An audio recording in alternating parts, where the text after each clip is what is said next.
Hi everybody. Imagine walking into a shelter where thousands of animals are wanting a second chance at life, and instead of us doing that, we are spending thousands of dollars a year to put towards a new animal from our local breeder. My family and we rescued my cat when I was in middle school, and we rescued him from Pasadena Humane Society. And honestly, I've never met such unconditional love from an animal, and it was so nice of a feeling to be able to save his life from being euthanized maybe in the future.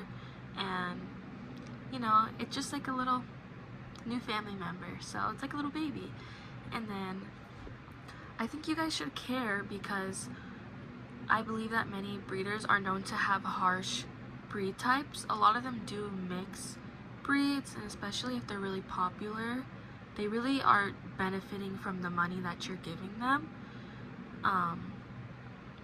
They also end up with a lot of health conditions because, one, you're putting an animal to keep having children, and they end up killing them after because they are no longer needed, which I think is really sad.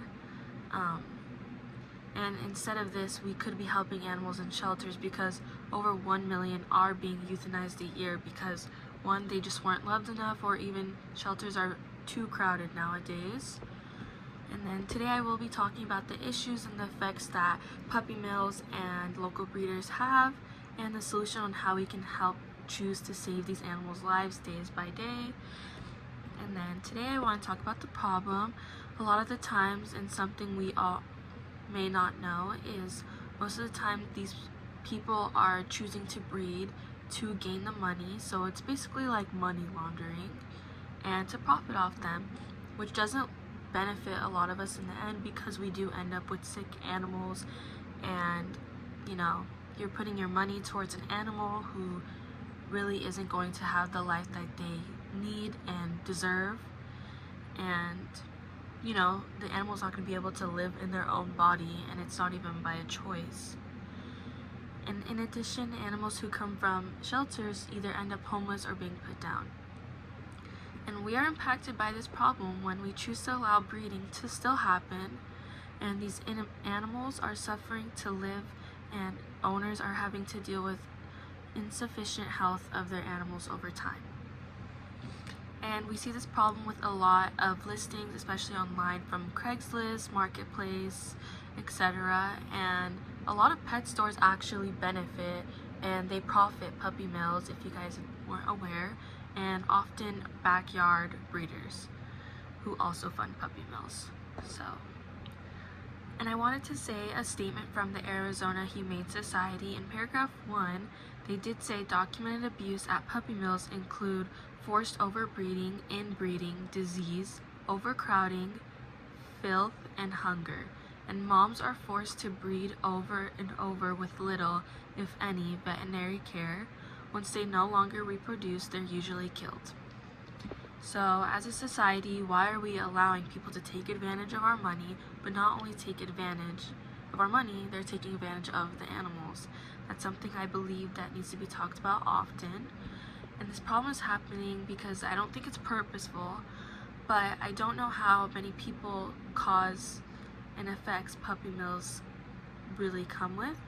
Many others will resort to buying from breeders because they think it's a safer choice. But in a statement written by Humane Animal Partners in paragraph 4, they stated many shelter pets have been examined by veterinaries and behavior specialists, so you'll have a better understanding of your potential pet's health and temperament. Shelters often provide vital information, the pet's personality traits, and any special needs, making it easier to find a match.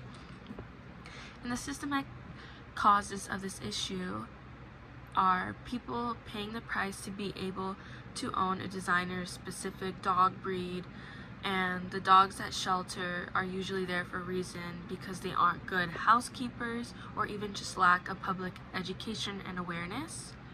And then in a statement written by humaneworld.org, they stated puppy mills disregard the dog's health, both physically and emotional, in order to maximize profits. It is estimated that there are at least 10,000 puppy mills in the United States, fewer than 3,000 of which are regulated by the U.S. Department of Agriculture. And the good news is it's never too late to make a difference, because when all falls, there's still hope for us as a society.